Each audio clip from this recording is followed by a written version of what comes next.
अस्सलामुअलैकुम। Programme night addition में हम आपको खुशामदीद कहते हैं। नाजरीन, डेमागॉग ये रोमन ज़बान की एक टर्म है जो किसी ऐसे सियासी लीडर के लिए इस्तेमाल होती है जो दलाइल की बजाय लोगों के जज्बात और तासुबात को उभार कर हिमायत हासिल करके हुक्मरानी करता है। एक ऐसा लीडर जो झूठ को सच साबित करने के लिए किसी भी हद तक जा सकता है। अगर हमसाया मुल्क भारत में देखें तो डेमागॉग की सारी खुसूसियात नरेंद्र मोदी में पाई जाती हैं, जिन्होंने आज मुसलसल तीसरी बार भारतीय वज़ीर आज़म का ओहदा संभाला है। मगर हैरत वाली बात यह है कि मोदी जी इलेक्शन जीतकर भी हारे हुए लग रहे हैं, इत्तेहाद के साथ हुकूमत बनाकर भी अफसोसदा नजर आ रहे हैं।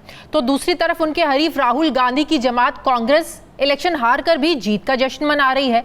वो तो भला हो भारतीय अवाम का जिन्होंने मोदी का जिन वापस बोतल में बंद कर दिया है, वरना मोदी तो खुद को भगवान का अवतार कहने लग गए थे और 400 पार यानी 400 से ज्यादा सीटें लेने का मोदी जी तो नारा भी लगा चुके थे। लेकिन भारतीयों ने इस बार आरएसएस के हिंदुत्वा नजरिए को खरीदा, ना ही मुस्लिम और पाकिस्तान मुखालिफ और जहरीले बयानियों को कोई लिफ्ट कराई। सवाल यह है कि नताइज के बाद क्या भारत में अब पाकिस्तान मुखालिफ बयानिए की कोई हैसियत नहीं रही? वो मोदी जो पाकिस्तान को चूड़ियां पहनाने की बात किया करते थे, क्या इसे अपने ही घर में भारतीय जनता ने कमजोर कर दिया है? क्या मोदी का तर्ज हुक्मरानी शराकतदारी की बजाय वन मैन शो वाला जो है, उनका रवैया भी गैर लचकदार है? तो क्या वो इत्तेहादी जमातों के नखरे उठा पाएंगे या भारत को कुछ अरसे के बाद मिड टर्म इलेक्शन की तरफ जाना पड़ सकता है? सवाल ये भी है कि क्या एक कमजोर मोदी सरकार, क्या ये पाकिस्तान के लिए अच्छी खबर है? इसका पाक भारत ताल्लुकात पर क्या असर पड़ेगा जो भारत के मकबूजा कश्मीर पर कब्जे और इसकी खुसूसी हैसियत बदलने से खराब चलते आ रहे हैं? आज भारतीय वज़ीर आज़म की तकरीब हल्फ बरदारी में 7 हमसाया ममालिक के सरबराहान शरीक हुए, लेकिन उनमें पाकिस्तान शामिल नहीं था। तो क्या आगे कुछ बदलेगा? क्योंकि मोदी की पाकिस्तान से नफरत ये किसी से ढकी छुपी नहीं है। सियासी माहिरीन के मुताबिक कमज़ोर भारतीय हुकूमत पाकिस्तान और चाइना दोनों के लिए एक मुस्बत पेशरफ्त है। वज़ीर आज़म शहबाज शरीफ ने अपना चाइना का दौरा मुकम्मल किया है, पाकिस्तान पहुँचे हैं जहां बहुत अहम उमूर पर बातचीत हुई। इस दौरे को सी पैक को रीलॉन्च करने की कोशिश भी करार दिया जा रहा है, जो पिछले 4 साल से जिस पर काम रुका हुआ है और जिस पर चाइना भी नाराज़ है। सवाल यह है कि शहबाज शरीफ का दौरा चीन पाकिस्तान के लिए गेम चेंजर साबित हो सकेगा? आलमी मंजरनामे पर गहरी नज़र रखने वाले और पाकिस्तानी सियासत के डॉक्टर समझे जाने वाले सीनियर सियासतदान मुशाहिद हुसैन सैयद ये आज हमारे साथ होंगे। बहुत सारी हुकूमतों में बैकडोर डिप्लोमेसी का हिस्सा रहे। अक्सर मुल्क में जारी सियासी अदम इस्तेहकाम के हवाले से ये मर्ज का इलाज भी तजवीज़ करते रहते हैं और अब भी कर रहे हैं। उनकी सियासी जमातों के साथ साथ ताकतवर हलकों में बड़ी एक से है। मुशाहिद हुसैन सैयद साहब एक संजीदा और गैर मतनाज़िर शख्सियत है। इनका मानना है कि किसी के फ़ोन का इंतज़ार करने से पहले ही इमरान खान को रिहा कर देना चाहिए। वो तमाम सियासी कैदियों की रिहाई की बात कर रहे हैं, लेकिन पाकिस्तान में मौजूदा जो सियासी पोलराइजेशन है उसमें ऐसी शख्सियात भी सालसी कराने में नाकाम नज़र आ रही हैं। अभी पिछले दिनों मुशाहिद हुसैन साहब ईरान का दौरा भी करके आए हैं, वहाँ से भी होकर आए हैं जहाँ सदर इब्राहिम रईसी के इंतकाल के बाद ज़ाहिर इक़्तिदार की मुंतकली का एक प्रोसेस चल रहा है। हम उनसे ये जानेंगे कि मिडिल ईस्ट के हालात के तनाजुर में जो नए ईरानी सदर होंगे उनको किन चैलेंजेस का सामना होगा। तो मुझे ज्वाइन कर रहे हैं सीनियर मुस्लिम लीग नून के रहनुमा मुशाहिद हुसैन सैयद साहब। अस्सलाम वालेकुम। बहुत बहुत शुक्रिया मुशाहिद हुसैन सैयद साहब, आपका आपने वक्त दिया। मुशाहिद साहब, 2014 से लेकर अब जो इलेक्शंस हुए भारत में, इससे पहले तक एक एब्सोल्यूट मेजॉरिटी के साथ मोदी प्राइम मिनिस्टर बनते रहे हैं। जो उन्होंने 400 से पार, अब की बार 400 पार ये जो नारा लगाया था, ये उसी कॉन्फिडेंस का नतीजा था या ये हम एक्सपेक्ट कर रहे थे कि अब की बार कुछ मुख्तलिफ होगा? सरप्राइजिंग था आपके लिए? अस्सलाम वालेकुम जी, और आपके व्यूअर्स को मेरी तरफ से बहुत अस्सलाम वालेकुम। और पहले शुरू में ज़रा डबल मुबारकबाद ले लें। एक तो मोदी की जो शिकस्त हुई है उसकी फूक निकल गई है, हवा निकल गई है हिंदुस्तान में, और दूसरा पाकिस्तान चीन के ताल्लुकात में फिर से वो गर्म जोशी और पुख्तगी वापस आ गई है प्राइम मिनिस्टर के दौरे के बाद। तो पहले मोदी की बात कर लें। मोदी का ये तकब्बर जो था, एरोगेंस, जो आपने कहा कि इस बार 400 पार, और वो एक्सपेक्ट कर रहा था, लेकिन ये मैं भारतीय जो जनता है उनके ख़ास तौर पे मुसलमान 20 करोड़ वोटर, दलित 20 करोड़ जो दलित हैं उनको मैं मुबारकबाद देता हूँ कि उन्होंने मोदी के हिंदुत्व और एजेंडा जो था, जो जिसकी बुनियाद एक बुग़्ज़ और तकसीम और तज़ाद और नफ़रत थी, उसको रद्द कर दिया है। और अब मोदी जो है इट्स लास्ट टर्म, अब वो इन्हिसार करेगा अपनी इलाकाई जमातों पर कि अपनी सर्वाइवल के लिए। तो मोदी के दौर का ख़ात्मे का आगाज़ हो चुका है, जो खुशखबरी है हिंदुस्तान के लिए भी, मैं कहूँगा पाकिस्तान के लिए भी, और जनूबी एशिया के छोटे ममालिक के लिए बड़ी अच्छी खबर है। और अब हालात ज़रा आगे से ये बेहतर होंगे कि कशीदगी कम होगी, और इस टाइप की जो ज़ुबान इस्तेमाल करता था मोदी मुसलमानों की तरफ नफ़रत की बुनियाद पर और पाकिस्तान की तरफ, उसमें निस्बतन कमी आएगी। तो ये खुशाइंद बात है हमारे लिए। पिछली दफा आप देखें मोदी ने अपनी सीट 5 लाख से जीती थी, अगर मैं गलत नहीं हूं, और इस बार 1.5 लाख से। ये इतना जो डाउनफॉल है, ये किन पॉलिसीज का नतीजा? और दूसरी तरफ कांग्रेस को देखें, कांग्रेस को 99 सीटें मिली 2019 के मुकाबले में, जो कि डबल है, जो दुगनी है। तो जो मोदी का डाउनफॉल है, आप इसको किन पॉलिसीज का नतीजा समझते हैं?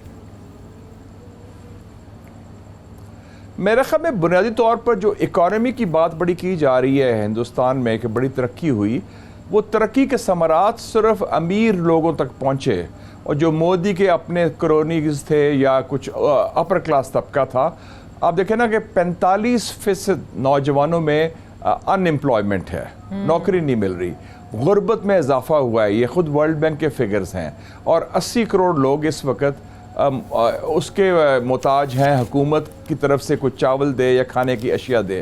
तो जो खुशहाली जैसे चीन में देखते हैं कि जिसके तरक्की के समरात माशरे में फैल रहे हैं, ये माशरे में नहीं फैले, एक ख़ास तबकात तक फैले थे। तो मोदी का जो मैसेज था नफ़रत की बुनियाद पर, वो नज़रियाती तौर पर तो शायद RSS के जो चंद लोग हैं या बीजेपी के, उनको तक तो रसाई हुई, लेकिन अवाम ने कहा कि हमें क्या मिला मोदी के दौर में, हमारे ज़िंदगी के कैसे तब्दील हुई है, हमें नौकरियां मिली हैं, हमें खुशहाली आई है। तो वो हरगिज़ नहीं, और सिर्फ मैं समझता हूँ कि लोगों का काफ़ी शऊर भी है, वो समझते हैं कि ये नफ़रत की बुनियाद की जो सियासत है वो उसको एक्सेप्ट नहीं करना चाहिए। वो हमें नजर आया है, आप देखें ना अयोध्या में जहाँ राम मंदिर तामीर करने के बड़े इन्होंने चर्चे किए, वहां पर हार से पता चलता है कि बीजेपी के खिलाफ नफरत बहुत ज्यादा बढ़ रही है। एक जो हिंदुत्व का जो जितना जोर चला था, वो जोर टूटा है। जैसे सिर्फ हिंदुस्तान को खतरा नहीं था, मेरे ख्याल में पूरे रीजन को खतरा था। तो ये कितनी बड़ी पेशरफ्त है? ये बहुत बड़ी तब्दीली है जी, और बड़ी ज़बरदस्त तब्दीली है, क्योंकि ये 10 साल में हिंदुस्तान का अपना कैरेक्टर जो है रियासत का, वो तब्दील हो चुका था। नेहरूवियन सेकुलरिज्म से वो हिंदुत्व की बड़ी बदबूदार किस्म की नफ़रत की बुनियाद पर सियासत पर आ गए थे, जिसमें मुसलमानों का कत्लेआम था। और आप देखें ताजमहल का नाम भी उसका खिलाफ हुआ, अलाहाबाद का नाम तब्दील कर दिया गया, अलीगढ़ मुस्लिम यूनिवर्सिटी के पीछे पड़े। वो तो बिल्कुल एक किस्म के फाशिस्ट, आपने डेमागॉग कहा, he was beyond a demagogue, he was a fascist ideologically, जो नफ़रत की बुनियाद पर है। और आप देखें कि जो बात नेतन्याहू करता है मकबूजा फ़लस्तीन में ग्रेटर इज़राइल की, यही बात ये करते हैं मोदी इधर अखंड भारत की। तो ये सोच उनकी जो है ना, वो दोनों की, फैशिस्टों की एक ही है, और वो नफ़रत है। और एक और चीज़ बदलती नज़र आई है कि अब पाकिस्तान मुखालिफ जो नारे हैं, पाकिस्तान मुखालिफ और मुसलमान मुखालिफ बयानिया, अब ये मज़ीद इंडिया में नहीं चलेगा, भारत में नहीं चलेगा। बिल्कुल सही, और ये भी बड़ी अच्छी बात है। पाकिस्तान में तो कम से कम तसव्वुर नहीं हो सकता कि मोदी किस्म की सियासतदान इक़्तिदार में आए अवाम की हमायत के साथ। अफसोसनाक है कि हिंदुस्तान जैसे मुल्क में वोट के ज़रिए 2 दफ़ा वो मेजॉरिटी जीता, और इस दफ़ा उसको अब लगाम लगा दी गई। लेकिन ये भी अफसोस की बात है कि वोट के ज़रिए इस किस्म की सोच परवान चढ़े, और वो जो मुल्क अपने आप को एक बड़ा जमहूरियत पसंद कहता है, तो ये भी बड़ी दुख की बात है। लेकिन मुझे खुशी है कि राहुल गांधी ने अपने आप को री इन्वेंट किया, रीब्रांड किया, मेहनत की, नया अलायंस बनाया 26 पार्टीज़ का, एक यात्रा की 2500 किलोमीटर्स की, और अब वो एक वायबल सियासी मुतबादल लीडर की तरफ से आगे प्रेजेंट कर रहे हैं अपने आप को, और मेरे ख्याल में उसका रोशन मुस्तकबिल है। सही। मुशाहिद साहब, 2019 के बाद जो कश्मीर में एक बर्बरियत है, वो किसी से ढकी छुपी नहीं है।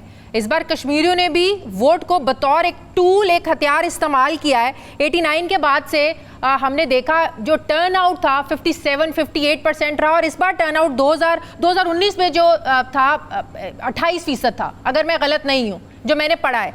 तो कश्मीर पर इसके क्या असरात होंगे? सही कहा।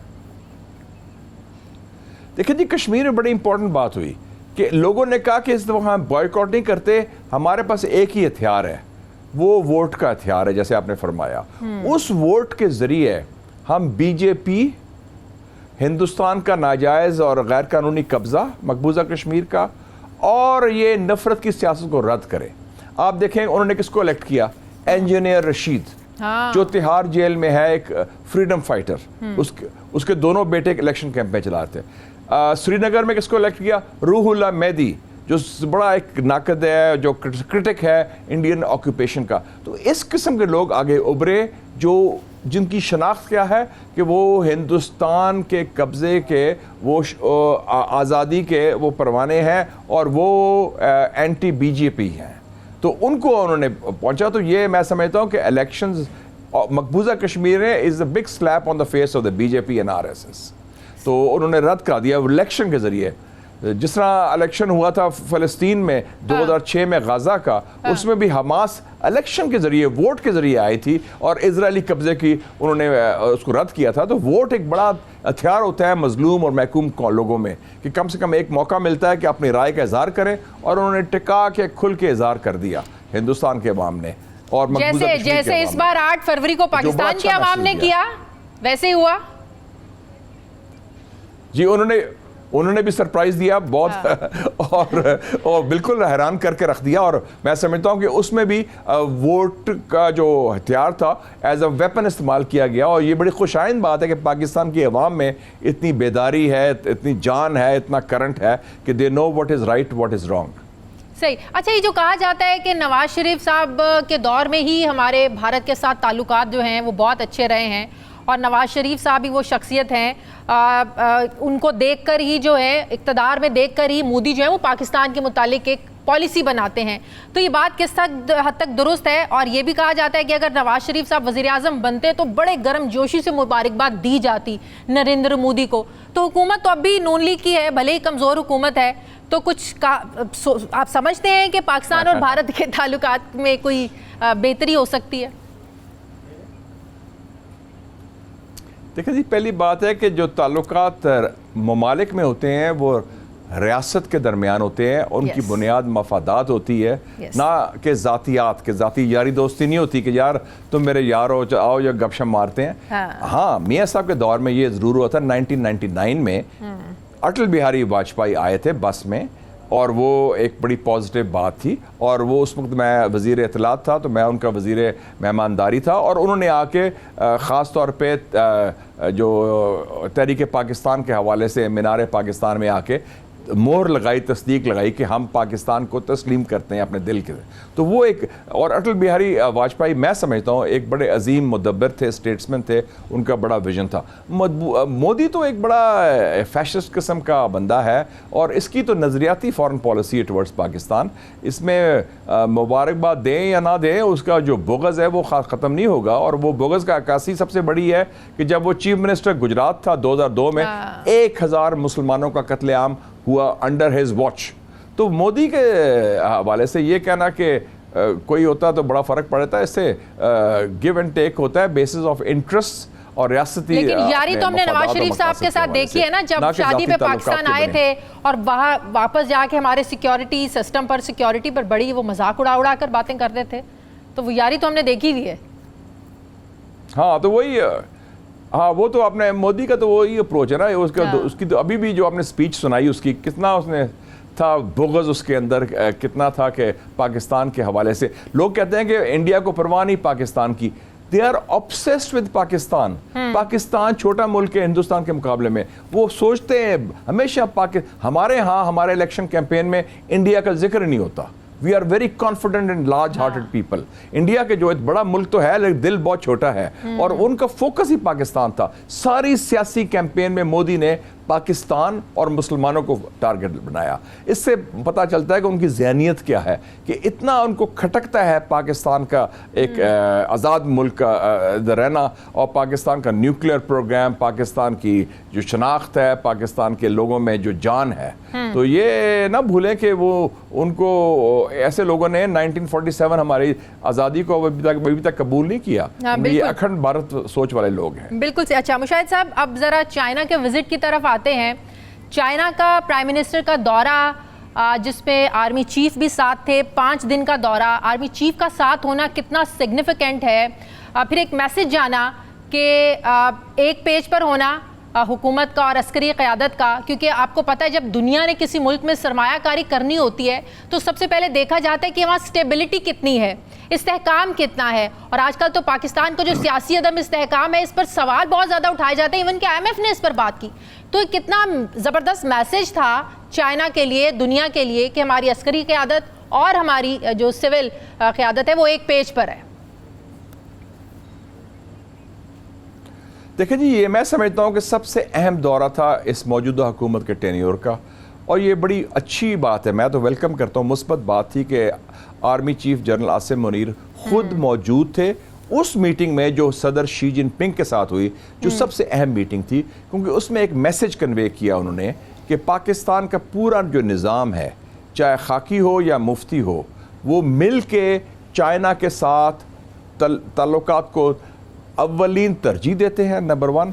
दूसरा, CPEC को आगे लेके जाना चाहते हैं। और तीसरी बात है कि जनरल आसिम मुनीर की जो प्रेजेंस थी, it was more of a guarantor, कि मैं CPEC सिक्योरिटी, पाक चीन ताल्लुकात की जो स्ट्रेटेजिक बुनियाद है, हम उसके गारंटर हैं, जो आर्म फोर्सेस ऑफ पाकिस्तान। तो ये अच्छा मैसेज गया है, और चाइना को भी मेरे समझता हूँ कि उनका एतमाद बहाल हो गया है पाकिस्तान के ऊपर, जिसको ठेस पहुँचा था, क्योंकि पिछले 5 सालों में 6 हमले हुए हैं चाइनीज़ तनसीबात और चाइनीज़ अवाम के ख़िलाफ़। 17 चाइनीज़ मारे गए बेचारे, और 13 पाकिस्तानी भी मारे गए उस दौरान दहशत गर्दी की वजह से। तो ये एक बहुत इंपॉर्टेंट विजिट था, और इसमें हमारी समझ क्लियर होगी, क्योंकि माजी में थोड़े से मिक्स सिग्नल्स गए थे पिछले चंद सालों में। आपको पता है कुछ लोग कह रहे थे कि जी अमेरिका की तरफ देखें, कुछ मिक्स सिग्नल्स थे, कुछ हिंदुस्तान की तरफ भी देखना शुरू कर दिया था, और माजी में कुछ मेरे क्लैरिटी नहीं थी मेरे ख्याल में, और उससे नुकसान पहुँचा मुल्की मफाद को। तो अब यह है कि CPEC is back on track, और पाकिस्तान चले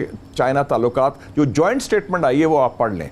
इतनी ज़बरदस्त जॉइंट स्टेटमेंट ने 2 ममालिक के दरमियान शायद ही कभी इतनी ठोस और पुख्ता हो, जिसमें वाज़ह कर दिया कि पाकिस्तान चीन की कुर्बत बेमिसाल है, और हमारे जो ताल्लुकात चीन के साथ है उसका किसी और मुल्क के साथ मुकाबला ही नहीं किया जा सकता।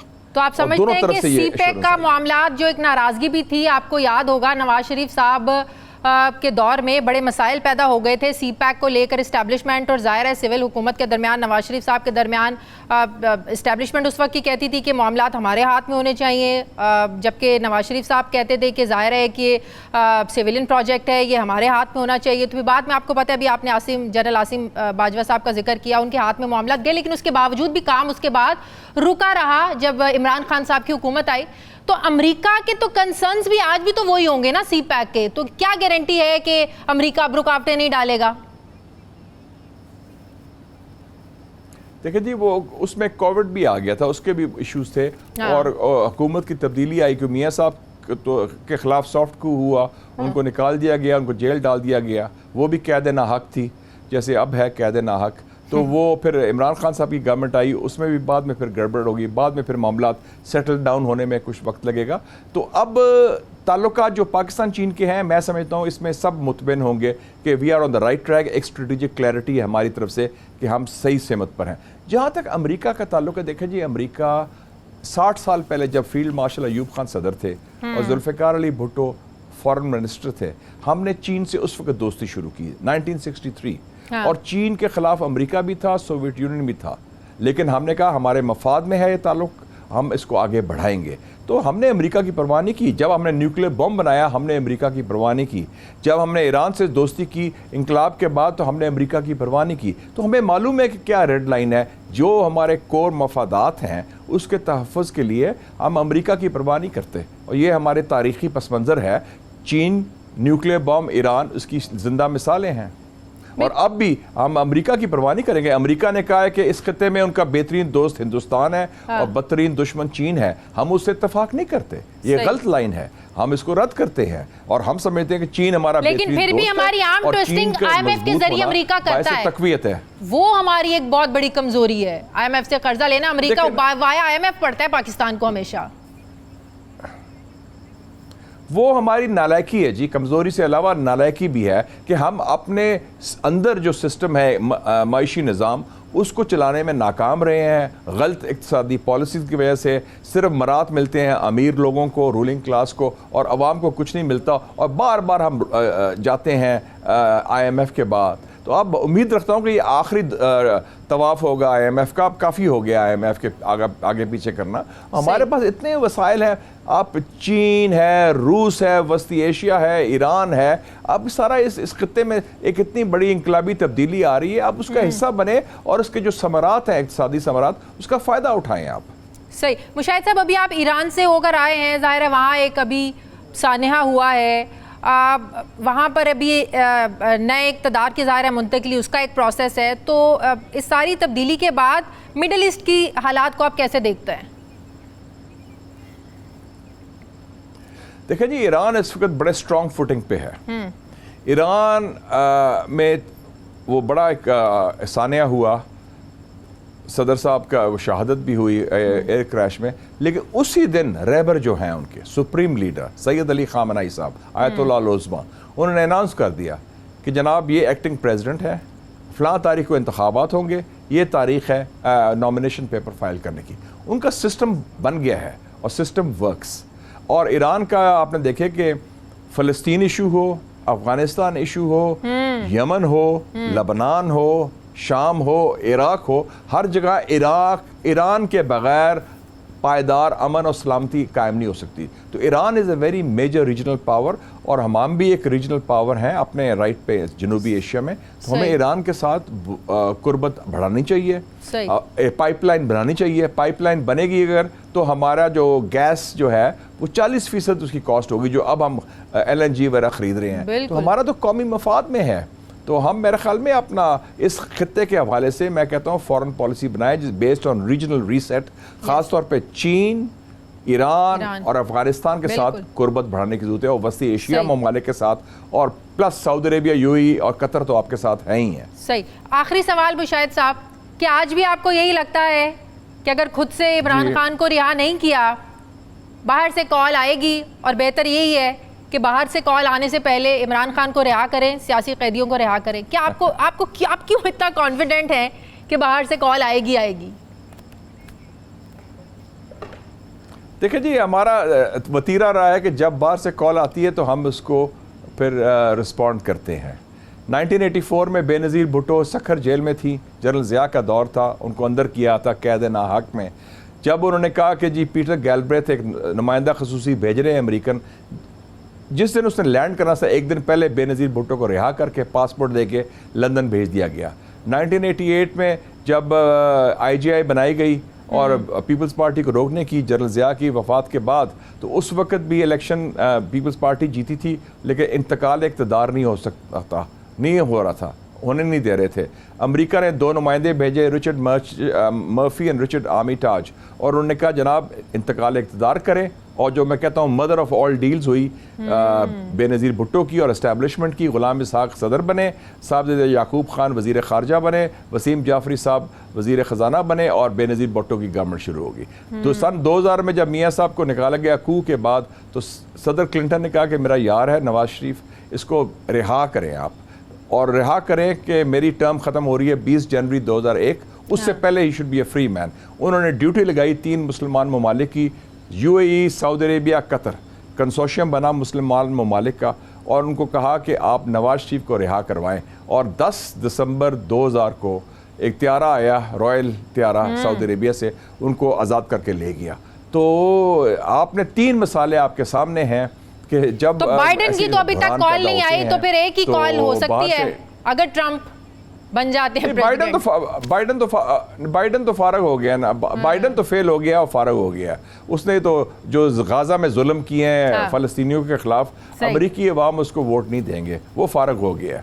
तो उसका कोई फ्यूचर नहीं है। तो जो ट्रंप है वो वाहिद अमेरिकन सदर है जॉन एफ कैनेडी के बाद जो अमरीकी इस्टेब्लिशमेंट का नुमाइंदा नहीं है, उसकी सोच ज़रा मुख्तलिफ है।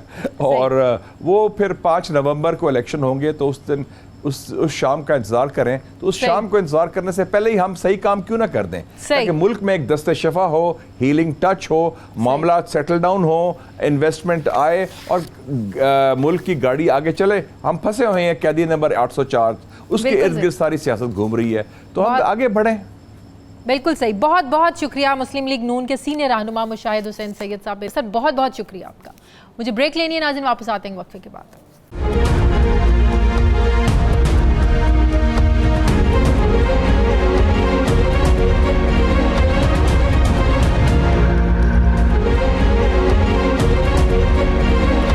एक बार फिर से आपको खुशामदीद कहते हैं नाजरीन। क्या अब ये मान लिया जाए कि तहरीक इंसाफ ने फाइनली मुफाहमत का रास्ता छोड़कर अब वो मुज़ाहमत का रास्ता इख्तियार करना चाहती है? कहीं मौलाना फजलुर रहमान के साथ मिलकर ईद के बाद हुकूमत मुखालिफ तहरीक चलाने की बात हो रही है, तो कहीं इमरान खान ताकतवर हलकों से बात करने के बयानिए से 1 इंच पीछे नहीं हट रहे हैं। वो चाहते हैं और वो कहते हैं बाकायदा कि बात उनसे होगी जिनके पास पावर है।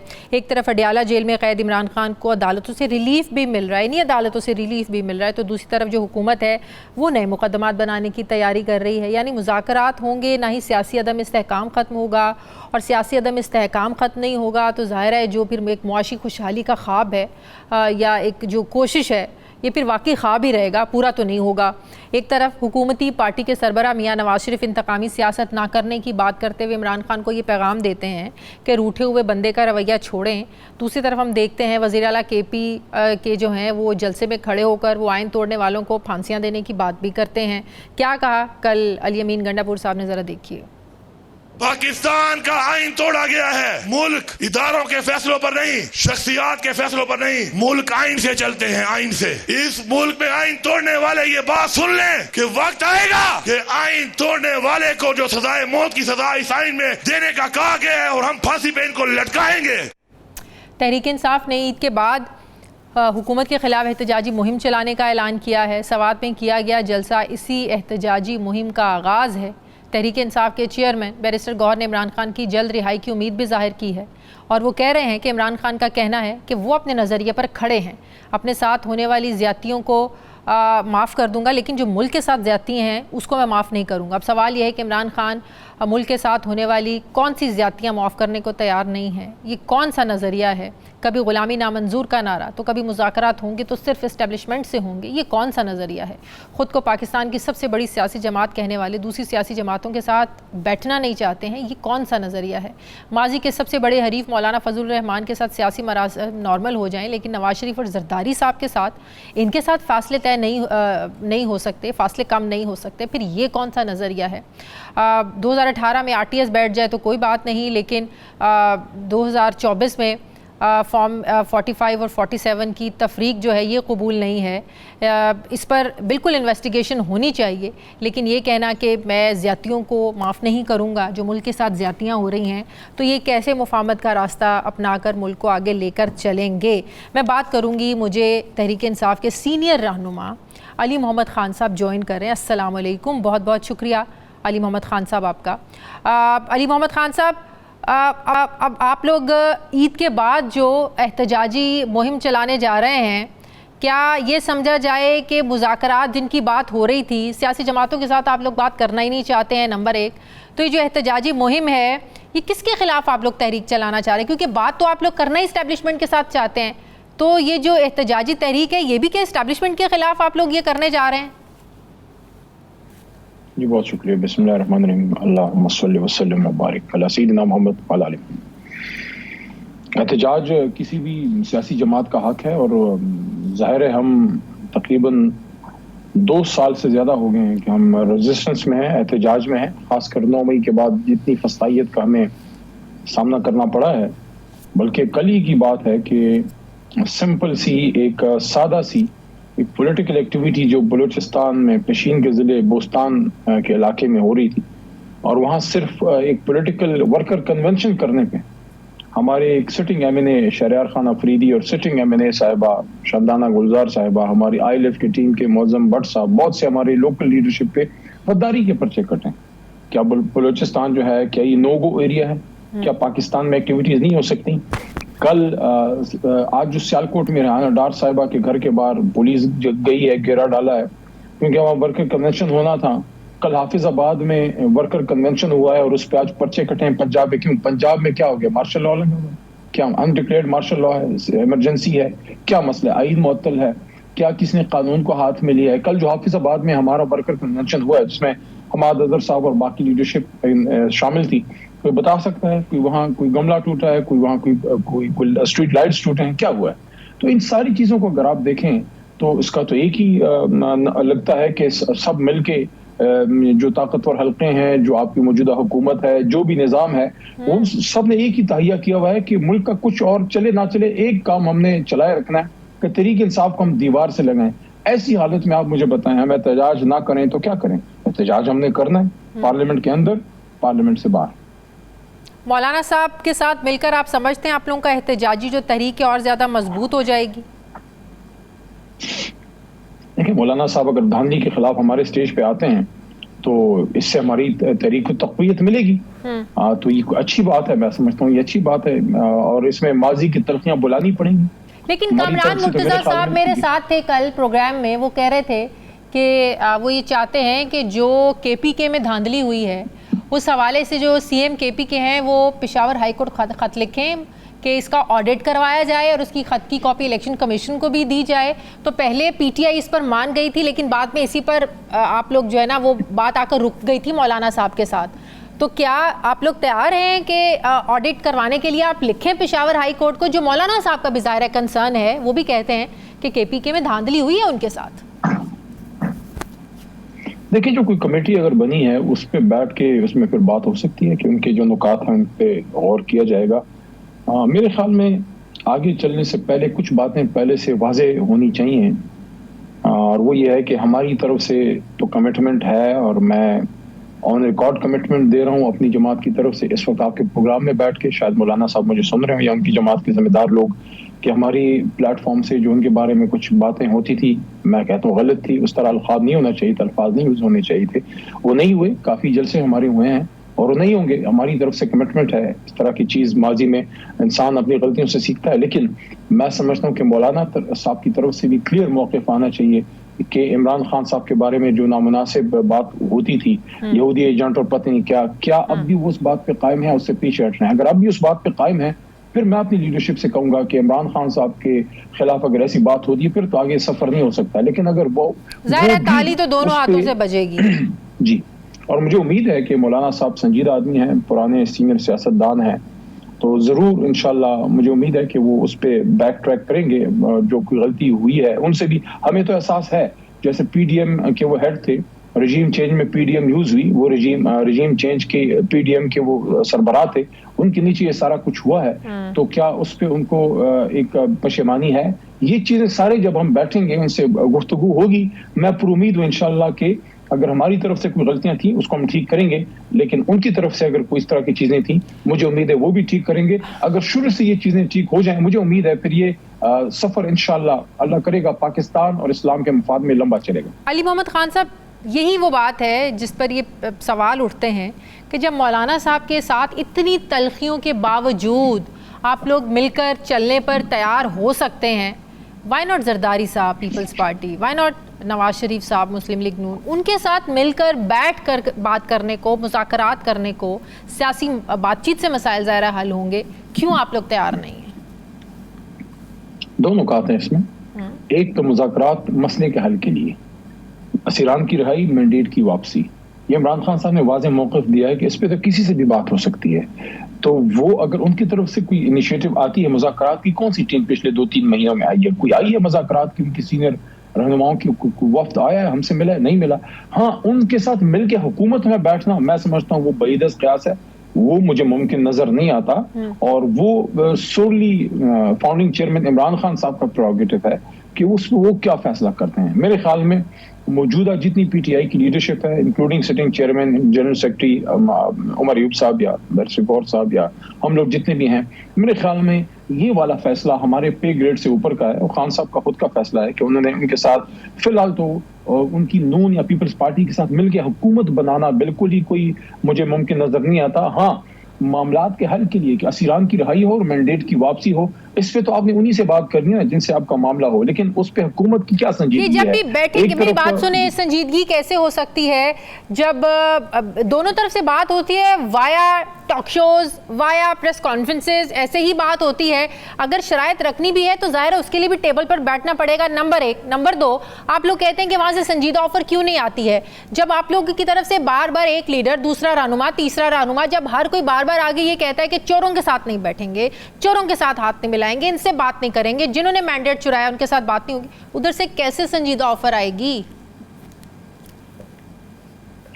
2 हफ्ते पहले तक मेरे ख्याल में मुज़ाकरात की बात हुकूमत की तरफ से चलाई जा रही थी और उस पे जनाब इमरान खान साहब ने कमेटी भी बना दी अपनी तरफ से। मुज़ाकरात की जब बात चल पड़ी, आपने फिर देखा कि रऊफ हसन साहब के साथ वो मामला हुआ और उसके बाद आपने देखा होगा कि बतदरीज 10-15 दिनों से मुज़ाकरात की बातें पीछे हटी हैं और एस्केलेशन बढ़ी है। अब मैं सिंपल, आज मैंने आपके प्रोग्राम में एक एग्जांपल पेश की कि एक पॉलिटिकल वर्कर है, नेशनल लेवल का लीडर है, शहरयार अफरीदी, बलूचिस्तान जाता है वर्कर कन्वेंशन, आप उस पर गद्दारी का पर्चा काटते हैं। उनके साथ हमारी फीमेल मेंबर है, देखिए इसको सोचिए, आज इस पर मैंने बड़ी तफसीली ट्वीट की है कि बलूचिस्तान हमारे दिल के करीब है। अच्छा, एक कौमी लीडर जो कि साबिक वजीर दाखिला है, नेशनल लेवल का लीडर है, शहरयार खान या शानदाना बीबी, वो पश्तून इलाके से इलेक्ट होके मैंने आई हैं। ऐसे लोगों को तो मैं समझता हूँ कि इज्जत ज्यादा देनी चाहिए कि ऐसे इलाकों से, देखें आपके इलाके से, लाहौर से या गुजरांवाला या पंजाब से, अर्बन एरिया से, इस्लामाबाद से, कराची से खवातीन का इलेक्ट होना निस्बतन आसान है, लेकिन पेशावर के दही इलाके, खैबर पख्तूनख्वा से, जहाँ बहुत ही एक पर्दे का माहौल है सारा, आपको पता है इसका, वहां से उनका निकलना, वो जाती है बलूचिस्तान, वहां वर्कर करना। आपने शानदाना गुलजार पे गद्दारी का पर्चा काटा। देखें अब ये माहौल एक तरफ, आप देखें हुकूमत के ये इस तरह के जो काम है। फिर एक और चीज, एक एग्जांपल और देता हूँ, आपने 13 महीने से आपने सनम जावेद साहबा और अली हमजा साहबा को आपने जेल में रखा हुआ है और एक के बाद एक पर्चे, आपका कलेजा ठंडा नहीं हुआ। अब आपने उनके घर पे दोबारा दावा बोला। देखिए ये चीजें, फिर आप मुझे बताएं कौन से मुज़ाकरात का माहौल हुकूमत बनाती है, अपोजिशन बनाती है, कौन बनाता है? आप मुझे बताएं। हुकूमत की जिम्मेदारी होती है, बिल्कुल, इसमें कोई दो राय है ही नहीं, इसमें होती हुकूमत की जिम्मेदारी है। लेकिन आप लोगों की तरफ से भी तो बार बार ये मैसेज जाता है ना, खासतौर पर खान साहब की तरफ से, जब सहाफ़ियों से बात करते हैं कि बात उनसे होगी जिनके पास पावर है, इस्टेब्लिशमेंट के साथ बात होगी, नंबर एक। नंबर दो, भी आपने जो एस्केलेशन की बात की कि पिछले कुछ दिनों से एस्केलेशन बढ़ गई है, क्या इसकी वजह का ये तो नहीं कि इमरान खान साहब को जो यके बाद दीगरे उनके केसेस में उनको जो रिलीफ नहीं, उनकी जो सज़ाएं ख़त्म हो रही हैं, मुअत्तल हो रही हैं, आप तोशाखाना देखें, आप साइफर देखें, तो ये वजह हो सकती है इस फ्रस्ट्रेशन की हुकूमत की? देखिए ये भी वजह हो सकती है, लेकिन एक और बात भी है, मैं आपको अपनी एग्जांपल देता हूं। मेरे पे इन्होंने दहशतगर्दी और आर्मी एक्ट वगैरह, जो भी गद्दारी, जो भी उसको आप कहें, वो सीक्रेट एक्ट की खिलाफ वर्जी, वो पर्चे काटे 9 मई के, उससे मैं बरी हुआ। अच्छा, फिर पिछले हफ्ते इमरान खान साहब, मेरा, मुराद सईद साहब का और कुछ रहनुमा हमारे, असद उमर साहब पुराने हमारे पीटीआई के रहनुमा, और वैसे सुना है आज वो बीमार भी थे, अल्लाह उनको सेहत दे, शाहफरमान साहब और शहरयार खान अफरीदी, इस तरह की हमारी लीडरशिप पे 25 मई 2022 लॉन्ग मार्च के 2 साल से पर्चे कटे हुए थे। वो इस पिछले हफ्ते हम बाइज्जत बरी हुए, 2 पर्चे वो थे, एक उसके साथ तीसरा था। अब आप मुझे एक बात बताएं, एक मुहब्बे वतन पाकिस्तानी को जिसके अंदर पाकिस्तान का झंडा लगा हुआ है, उसको अपने गद्दार, दहशतगर्द, पत्नी क्या क्या कहा, 2 साल बाद वो बाइज्जत बरी हुआ, अब माफी कौन मांगेगा?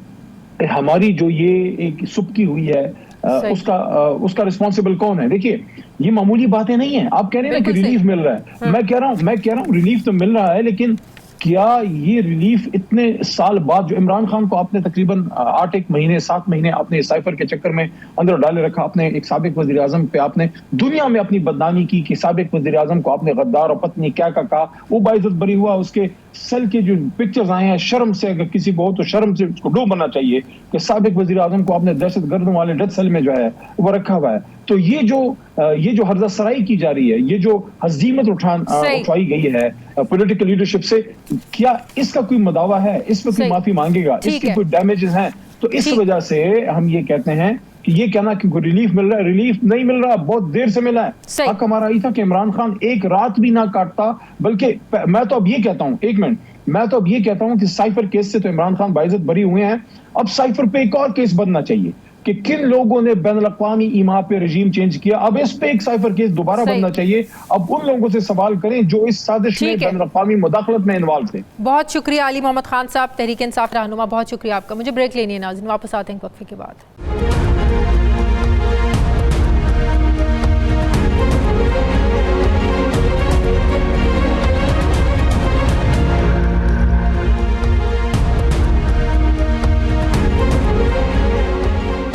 ब्रेक के बाद एक बार फिर से आपको खुशामदीद कहते हैं। नाजरीन, अभी मुल्क में अरबों रुपए के गंदम स्कैंडल पर जिम्मेदारों का तयन होना बाकी है कि बजट सर पे आ गया है, बजट आने वाला है और गंदम की फसल में नुकसान बर्दाश्त करने वाले जो किसान है वो अभी से डरा बैठा है कि हुकूमत गंदम की फसल में होने वाले नुकसान की भरपाई कर पाती है या फिर हमें नए टैक्सेस का खमियाजा भुगतना पड़ेगा, नए टैक्सेस लग जाएंगे, पहला नुकसान पूरा हो नहीं रहा है। IMF हुकूमत से ज़रूरी इनकम टैक्स लगाने का मुतालबा कर रही है और हम सब जानते हैं कि IMF की तजवीज़ को भी हम कितना संजीदा लेते हैं, यानी तजवीज़ को भी शर्त ही समझा जाता है। जैसे नौकरी करने का अवलीन उसूल है यस बॉस, ऐसे ही हमारा जो कुछ ऐसी हिसाब किताब है वो IMF के साथ भी है। पंजाब और वफाकी हुकूमत ने इस बार गंदम सीज़न में किसानों को फ्री मार्केट के रहमो करम पर छोड़े रखा, यानी जिस गंदम को इमदादी कीमत 3900 3,900 रुपये फ़ी मन में फ़रोख्त होना था वो इस वक्त 2,500 रुपये मिडल मैन उठा रहा है। मतलब कि जो हुकूमत ने ऐलान किया था इमदादी कीमत का उससे बहुत कम में मिडल मैन जो है ना उठा रहा है। ख़बरों से ये लग रहा है कि हुकूमत ना सिर्फ गंदम की तजारत की डी रेगुलेशन करना चाहती है बल्कि 18वीं आईनी तरमीम के तनाजुर में ज़रूरी शोबे का मुकम्मल कंट्रोल भी सूबों के हवाले करने का इरादा है। इन खबरों के बाद तो अब सवाल उठ रहे हैं कि पाकिस्तानी मईशत में रीढ़ की हड्डी माने जाने वाली ज़राअत जो है इसका क्या मुस्तकबिल है। ये खदशात अब इसलिए भी पैदा हो रहे हैं कि रवां साल किसानों को तकरीबन तमाम बड़ी फसलों में माली नुकसान उठाना पड़ा है। कपास की सरकारी कीमत 8,500 रुपये फ़ी मन मुकर्रर की गई थी, लेकिन पैदावार को देखते हुए ये रेट 6,000 रुपये तक गिर गया। मकई की फसल भी किसानों को फ़ायदे की बजाय माली नुकसान दे कर गई। और फिर आया गंदम का बहरान, जिसमें अपने किसानों की खड़ी फसल को नज़रअंदाज करके लगभग 40 लाख टन मैट्रिक गंदम बिला ज़रूरत बाहर से मंगवाई गई, इंपोर्ट की गई और सरकारी गोदाम भर दिए गए। और फिर कहा गया कि हमारे पास गंदम खरीद कर रखने के लिए जगह नहीं है। फिर सरकार के पास ज़ख़ीरा करने के लिए ज़ाहिर जगह बची, ना खरीदने के लिए पैसे बचे। आपने तो पहले ही अपने जो गोदाम थे वो भर लिए बाहर से गंदम लेकर, जिसने किसानों की रही से ज़ाहिर कमर वो भी तोड़ के रख दी। सरकार ने गंदम का 3900 रुपये रेट तो निकाला लेकिन खरीदी नहीं, जिसकी वजह से सोने जैसी गंदम मिट्टी के भाव औने पौने दामों बिकती नजर आई। किसान नुकसान में चला गया। एक मोहतात अंदाजे के मुताबिक इस गंदम सीज़न में किसानों को 100 अरब रुपए का नुकसान हुआ है। सवाल यह है कि इतने बड़े नुकसान के बाद किसान ने ज़ाहिर है अपनी अगली फसल भी काश करनी है। पहला उनका पैसा पूरा हो नहीं रहा है, अगली फसल कैसे लगाएंगे वो। किसानों के इस माली हालात की वजह से अब फूड सिक्योरिटी की बातें हो रही हैं, ये खदशात पैदा होना शुरू हो गए हैं। किसानों को पंजाब हुकूमत से भी अब बहुत ज़्यादा शिकायतें हैं कि इसने पहले किसानों को ऐन मौके पर धोखा दिया, भरे गोदामों का कहकर गंदम खरीदी नहीं और अब आटा सस्ता होने पर अपनी सियासत चमकाई जा रही है। हालिया दिनों में वज़ीर आला मरियम नवाज़ ने किसानों के लिए मंसूबे भी मुतारिफ करवाए हैं, जिनमें किसान कार्ड है, ग्रीन ट्रैक्टर स्कीम है, पंजाब किसान बैंक, ये प्रोग्राम शामिल हैं। सवाल यह है कि पंजाब हुकूमत के इकदाम क्या किसानों को राज़ी कर पाएंगे, जो नुकसान हुआ है इसका अजाला कर पाएंगे, किसान खुश होगा। किसानों की इस हौसला शिकनी से आइंदा फसलों पर क्या असर पड़ेगा, वफाकी बजट को लेकर किसान पहले से ही क्यों डर रहा है, क्या खदशात हैं, मैं इसी पर बात करूंगी। चेयरमैन ऑल पाकिस्तान किसान फाउंडेशन सैयद महमूदुल हक बुखारी साहब मुझे ज्वाइन कर रहे हैं। अस्सलाम वालेकुम, बहुत बहुत शुक्रिया बुखारी साहब आपका। बुखारी साहब, किसानों को अब क्या डर है? पहला नुकसान, जैसे मैं अपने इंट्रो में भी कहा, पहला नुकसान भरा नहीं है हुकूमत ने, नुकसान पे नुकसान हो रहा है किसान को। अब आप लोगों को लग रहा है कि बजट में जो आएगा उसमें मजीद जो टैक्सेस लगने जा रहे हैं, जो IMF ने लगाने उससे और नुकसान होगा? जी बिल्कुल ऐसे। शुक्रिया शादिया आपका और 92 का। गुजारिश ये है कि आपने इंट्रो में बहुत खूबसूरती के साथ हमारे उस दुख को और हमारे दर्द को जो है वो समअप किया है, उस पर भी मैं आपका शुक्रगुजार हूँ। गुजारिश ये है कि ये 25 करोड़ लोगों का मुल्क है। आप मुझे ये बताइए कि जिस तरह से इसको चलाया जा रहा है और आज जिस तरह आपने अपने इंट्रो में भी कहा है कि ये जो मुल्क है वो ज़री मुल्क है, रीढ़ की हड्डी है वगैरह वगैरह, ये हम बचपन से सुनते आ रहे हैं और 76 सालों से जो है ना यही गर्दान है। लेकिन आप अंदाज़ा कीजिए कि जो जुल्म इस वक्त किसानों के साथ रवा रखा जा रहा है, तो वो उसकी कोई मिसाल नहीं मिलती कि आप एक ऐलान करते हैं, जिस तरह आपने गंदम की बात की, और उसके बाद आप जिस तरह किसी के पांव तले से जमीन जो है वो सरकाली जाए और उसकी क्या हालत होगी। उसने अपनी उम्मीदें, अपने ख्वाब बुने हुए थे, अपने जो आने वाले दिनों में अखराजात थे, अपने फसल के अखराजात थे, अपनी बच्चियों की शादी थी, अपने घर बनाने थे और दीगर चीजें, वो एकदम से धड़म। और फिर जुल्म की आप ये बात देखें कि उधर से वजीर आला पंजाब जो है वो अपनी मुख्तलिफ स्पीचेस के अंदर ये कहते हैं कि मैंने बहुत बड़ा कारनामा सरअंजाम दिया। शाजिया मुझे बताएं ये कोई कहाँ का इंसाफ है कि आपने एक खुद से एक मुकर्रर की कीमत उसका स्पोर्ट प्राइस का तयन किया और उसके बाद जो है वो बीच मंझधार के जो है वो किसानों को आपने बेदस्तोपा जो है वो छोड़ दिया। उससे पहले आपने कॉटन का जिक्र किया, बजा तौर पे हमें उस पे परेशानी का सामना करना पड़ा। अब आप देखें कि कॉटन जो है वो आपके जरिए मुबादला का बायस है। आप ये तो इसको इस तरह मुल्क को मुझे एक बात बताएं ना बुखारी साहब, गंदम का नुकसान पूरा नहीं हुआ। आने वाली जो गंदम के बाद जाहिर है जो दूसरी फसलें लगनी है, चावल काश्त होना है, सब कुछ होना है, उसमें वो फिर किसान कैसे पूरा करेगा? पहला पैसा मिल नहीं रहा है, फसलें लेट हो जाएंगी। वो जिस फूड सिक्योरिटी का मैंने जिक्र किया, क्या वाकई ऐसे हालात पैदा हो सकते हैं जब फसल ही काश्त नहीं होएगी? जी बिल्कुल, बिल्कुल ऐसे हो सकते हैं। मैं आपको अभी बता रहा हूं कि 40% जो है वो कॉटन कम लगाई जा रही है। किसान दिल बर्दाश्ता हुआ और उसमें इस वक्त जो सूरत हाल है कि कॉटन नहीं लगाई जा रही। किसान दिल बर्दाश्ता हुआ कि 8,500 रुपए कीमत थी और उसको 6,000 रुपए जो है वो अपना मिले, और उसके बाद जो है वो हुकूमत ने आप ये देखें कि हर चीज की कीमत बढ़ा दी। जुल्म ये है कि ये देखते नहीं है, ना हमें लेवल प्लेइंग फील्ड दी जा रही है कि इंडिया के अंदर जो है यही यूरिया इसी जो है फार्मूले के तहत बनाई जाती है। गैस जो है वो देते हैं फैक्ट्रियों को और उसके बाद वहां पाकिस्तानी रुपीस के अंदर, शाजिया आप हैरान होंगी कि कीमत है 1,000 से भी कम है, 950 रुपए यूरिया खाद की 50 केजी की बोरी। और यहाँ पे वही खाद जो है वो हमें 5,000 रुपए में लेनी पड़ रही है किसान को। DAP जो पैदावारी सलाहियत बढ़ाती है वो इंडिया के अंदर, इंडिया तो के अब ये जो किसान कार्ड दे रही हैं वजीर आला साहिबा, जो अनाउंस कर रही है किसान कार्ड, ये क्या बला है? फिर ग्रीन ट्रैक्टर स्कीम, पंजाब किसान बैंक, ये अब आप लोगों को राजी करने के लिए, किसानों को कंपनसेट करने के लिए, क्या इससे जो नुकसान हो चुका है किसान को, क्या ये जो सारे प्रोग्राम्स हैं जिनका ऐलान किया है मरियम नवाज साहिबा ने, क्या ये कंपनसेशन हो सकती है इस सारे नुकसान की? शादिया, मैं आपकी इस सवाल पे मैं मरियम नवाज साहिबा से कहूंगा कि उसके नजदीक गमे तर्क के वफा कुछ भी नहीं। वो मुतमईन ऐसा है कि जैसे हुआ कुछ भी नहीं। मैं तो इस वास्ते चुप हूं कि तमाशा ना बने। Satisfied, she is very much satisfied. वो तो बड़ी मुतमईन है कि आवाम को सस्ता आटा मिल रहा है। वो तो ये सुन लेना, वो तो बड़े खुश हैं कि मैं आवाम को सस्ता आटा दे रही हूँ। नहीं, वो कहां से दे रही हैं?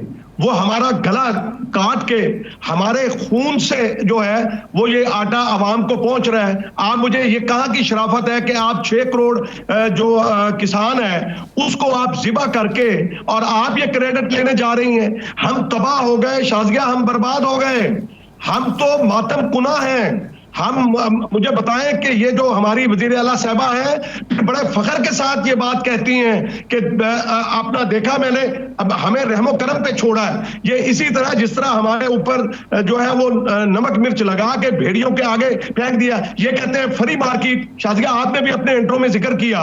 मुझे बताएं कि खाद सस्ती मिल रही है इंडिया से, ले लें।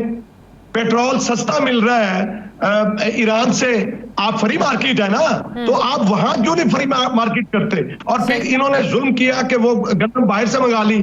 और ये तो हुकूमतों को करना होता है कि वो सही फैसले लें, जब नहीं लेंगे तो आगे आपने पूछा है, मैं अभी आपको बता दूं कि गंदम का भी बहरान, अच्छा ये गंदम अब जाएगी कहां? आप 2-3 महीने आप देख लेंगी कि यही रेट्स रहेंगे, उसके बाद ये ना रेट रहेगा रोटी का और ना ही ये रेट रहेगा गंदम का। फिर आपको महंगी जो हमें मार के मुझे बताएं कि हुकूमत पंजाब को क्या मिला या हुकूमत पाकिस्तान को, सब मिले हुए हैं। मैं आपको बताऊं उसमें पीपल्स पार्टी भी शामिल है कि पीपल्स पार्टी क्रेडिट लेती रही है किसानों का। आज पीपल्स पार्टी ने भी हमारे दुख के लिए कोई बात नहीं की। उसने एक अजब ढोंग मचाया हुआ है कि असेंबली में एक बंदा उनके उठ के तकरीर कर देता है। अब वो अवाम इतनी पागल नहीं गई कि किसान पागल है।